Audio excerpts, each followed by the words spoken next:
Hello everyone, আমি জামিনী। আমি নতুন একটা সিরিজ শুরু করতে যাচ্ছি।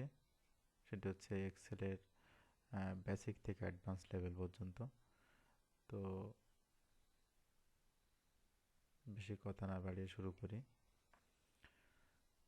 প্রথমে বলে রাখি, এক্সেল মাইক্রোসফট অফিসের অনেকগুলো অনেক সফটওয়্যার আছে। তার মধ্যে আমার ইনস্টল করা আছে 2013। সবগুলো সফটওয়্যার প্রায় একই। তো আজকে প্রথম ভিডিও। আজকে দেখাবো যে কিভাবে একটা এক্সেল শিট ওপেন করতে হয় এবং তার কিছু খুঁটিনাটি। তো প্রথমে আমি দেখাই যে কিভাবে একটা এক্সেল শিট ওপেন করতে হয়।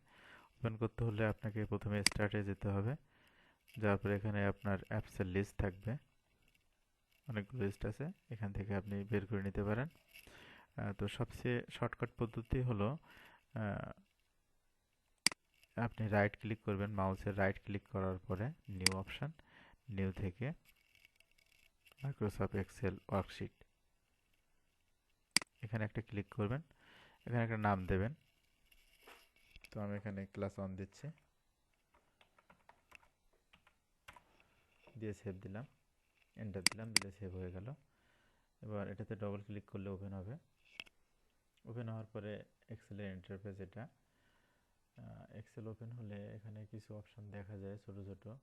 এটা ফাইলের মধ্যে অনেকগুলো অপশন আছে, info, new, open, save, save as, print ইত্যাদি ইত্যাদি আছে। এর মধ্যে আমরা প্রিন্টটাকে এখন প্রাধান্য দেব, প্রিন্টটাকে প্রয়োজন, বাকিগুলো পরে শিখব। তো এরপরে বেসিক যে জিনিসটা শেখার সেটা হচ্ছে উপরের যে ঘরগুলো দেখছেন, উপরের যে লেটারগুলো দেখছেন, এ বি সি ডি, এগুলো হচ্ছে কলাম। আর নিচে যে 1 2 3 4 5 এগুলো হচ্ছে রো। আর প্রতিটা যে ঘর আছে, এই প্রতিটা ঘরের একটা করে ঠিকানা আছে। যেমন এই ঘরটার ঠিকানা হচ্ছে C5। আপনি খুব সহজেই দেখে নিতে পারেন যে আপনার ঘরের অ্যাড্রেসটা কি। এই ঘরে, এখান থেকে আপনি দেখে নিতে পারেন C5 ঘর। আপনি যে ঘরে সিলেক্ট করবেন, যে ঘরে দেবেন, সেই ঘরের অ্যাড্রেস এখানে আসবে। তো এটাই। আর এক্সেল শিট ওপেন করার সাথে সাথে দেখেন আমার মাউস পয়েন্টারটা একটা প্লাস চিহ্ন হয়ে গেছে।